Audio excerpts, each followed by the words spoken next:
Ce matin, je suis aux pistes à Clermont-Ferrand pour vivre ce qu'on appelle une grande première. L'affiche officielle du Festival international du court-métrage va être affichée sur les pistes à la place des encarts Michelin qui sont là depuis des années et des années.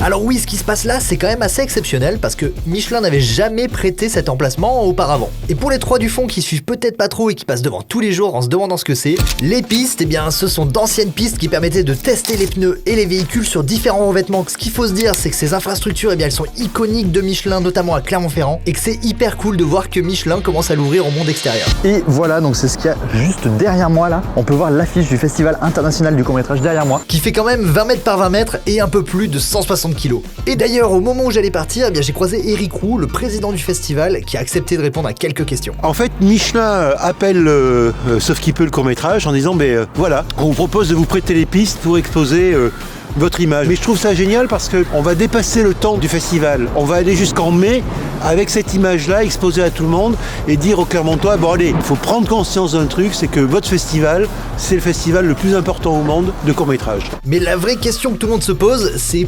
pourquoi ? La raison pour laquelle ça a été fait, c'est parce que quand on analyse l'affiche du Festival du court-métrage cette année, et bah dessus il y a les pistes.